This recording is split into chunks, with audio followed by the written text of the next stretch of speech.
So Highland Noise Podcast, I'm Shane.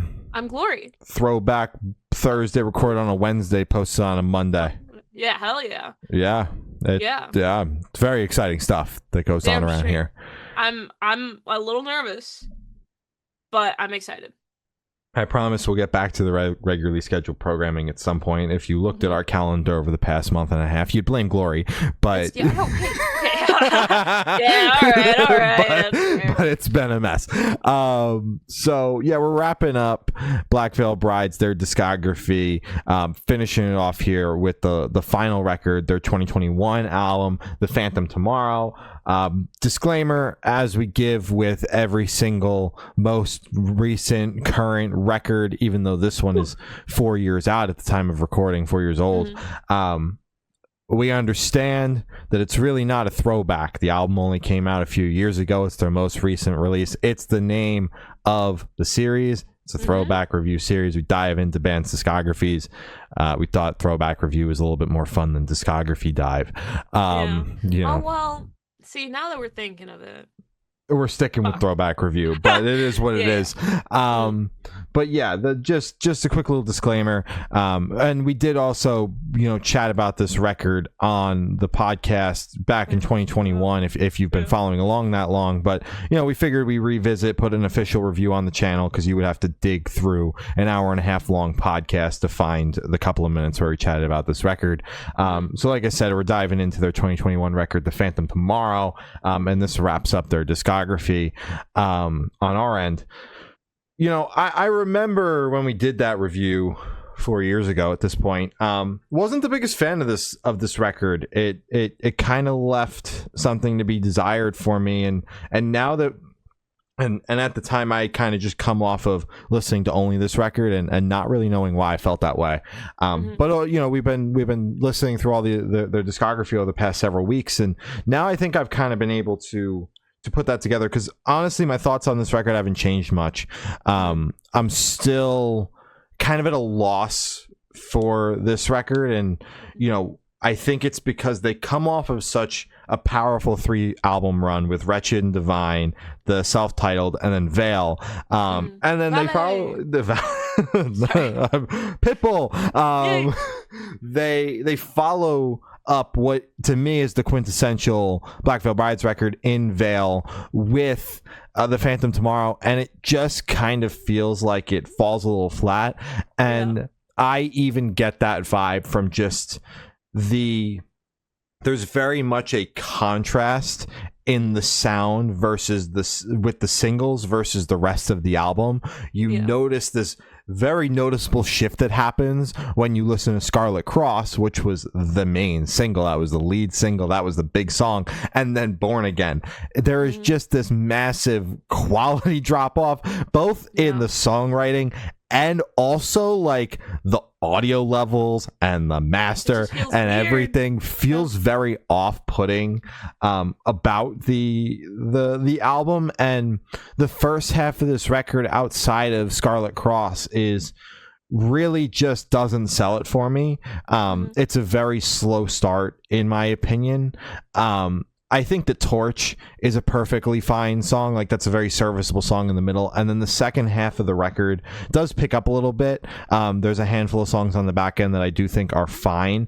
But the first half of the record is so not memorable for me that it really just kind of kills it. And I wish I enjoyed this record more, because I think there's a lot of potential. The visuals for this album were mind-blowing to me, honestly. Like, watching this record roll out, because this was the first Black Veil Brides album that I got to kind of watch unfold in front of me, was fascinating, but it just kind of it just falls flat for me, which I hate to say. But like I said, Scarlet Cross is my favorite off the record, not to be the cliche with the lead single off of the record, but I do really like that song. I think Torch is solid.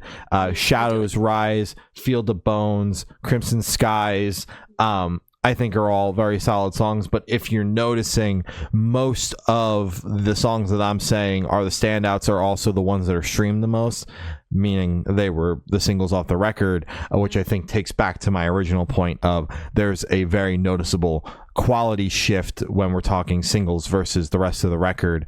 And that's where I'm at, you know. I think it's really hard to continue to follow up because like they continue to level up for so long within their discography. I know it's only 3 records, but that's over the course of like 5 or 6 years. They continue to level up. The records, and each one was more and more mind-blowing. So at some point there was going to be a plateau or a decline. If you continue to level up, at some point you're going to transcend and I think explode into a puff of dust and atoms. So there was it was bound to happen at some point. But I've noticed that since this record, the things that they have done are a little bit more in line with what I want to hear from Black Veil Brides in their current state, and I've enjoyed that stuff more than this record. I'm not going to keep beating a dead horse, but that's where I'm at with this album. I'm not a huge fan. I wish I liked it more, but you know, it just kind of falls a little flat for me, and it's not the one out of their discography that I go to and I'm like, yeah, I'm going to listen to this. Yeah. So I vividly remember listening to this record for the first time and being like, this is Black Veil Brides. It's like I've had that one thought and question throughout the entire discography dive where it's just kind of like, this, you know. Granted, Veil I thought was incredible. Ballet. The Ballet, the Wretched and Divine I thought was absolutely incredible. So they've had great albums. And I especially really like their newest singles as well, like Bleeders. I think that shit fucks. Don't you know I'm a bleeder? Like, that song is fire as hell. He didn't need to do all that, but he did, and it fucked. So obviously, I do fully believe. I think they're a great fucking band. But I remember listening to this for the first time and reviewing it on the podcast when it first came out, and both of us being like, "Why was this like ass?" Like, why was this, like, I think really we were still not doing good? during our album of the year discussion. I think that was like the last year we did disappointments because we cut that pretty early on in the podcast life cycle, and I know this record made my disappointments list though for sure. Oh, 100%, because we kept making fun of the cover art too. We were like, cover art's fucking ugly too. It was probably my biggest disappointment of 2021 because I was still, you know, you were anticipating it. I was fresh off of my Black Veil Brides phase. Now I'm 4 or 5 years gone, you know. Exactly. It's so going through this record, I mean, 4 years later, fresh ears, fresh eyes, all of that. Cover art still does scream butt rock. I do remember that was our take on the cover art, where it's like, it just looks like a fucking butt rock record, and it does. Doesn't sound like it, thankfully. It does just kind of sound like that classic rock, Black Veil Brides. I do believe it feels a bit bland for them. Definitely after this record, you could see their sonic shift, and you could see they became a lot more, I guess, I don't know what would be the best word to describe their newer singles. I don't want to say like theatrical, but it's just kind of like bigger. Bigger, shinier, maybe a little more mainstream, maybe like a little more pop elements, or just something like that, something that kind of added a little bit of a flourish to their sound already. They just kept adding on to it. But with this one, it felt like they kind of hit a wall of normalcy, a wall of just kind of like, well, we've been doing this. It's incredibly safe. And it doesn't stand out. I do enjoy Scarlet Cross. I did enjoy there was the Spectres interlude, because it made me feel something, I guess, if that makes sense, because it kind of had like almost a nostalgic element to it. Maybe it's because I did listen to it 4 years ago and I vividly remember that interlude. But I do like Torch a lot, and I do really enjoy Crimson Skies. Overall, record is just okay. I think you nailed it when you said it's safe. But I'm happy to see that they are branching out now and kind of reinventing their sound. It's still familiar, but it's catchier. It feels like they're re-encapsulating the scene again, and they're grabbing everyone's attention again, which is really exciting, because I do think Black Veil Brides is a great band. This record just is not a good example of that.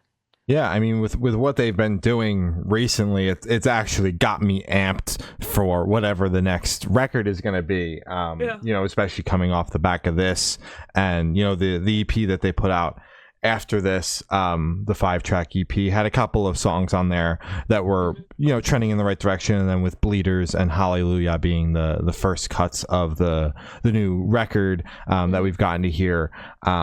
Have got me excited again. But yeah, this record is just okay. I think that's the census. But yeah, those are our thoughts on Black Veil Bride's 2021 album, The Phantom Tomorrow. That wraps up our discography dive of Black Veil Brides.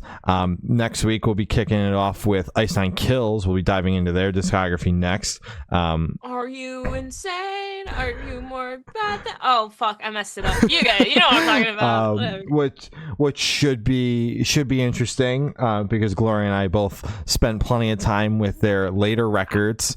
But there's, you know, there's some beginning albums that I listened to half of them once, and that was it. So dipped your toe in. Yeah, dip my toe in. So if you're a fan of Ice Nine Kills, subscribe to us here on YouTube. It helps us out a ton. It's the only place that we post these throwback reviews. And all of the Black Veil Brides ones are linked down below. And like I said, we're going to be kicking off Ice Nine Kills next week. You can follow us on Instagram, it's Good Noise Podcast. Facebook is Good Noise Pod. TikTok is Good Noise Podcast. All the audio streaming platforms are Good Noise Podcast. And Patreon is patreon.com/Good Noise Podcast. Other than that, I've been Shane. I've been Glory. And we've been the Good Noise Podcast. See you next week. Bye. Bye.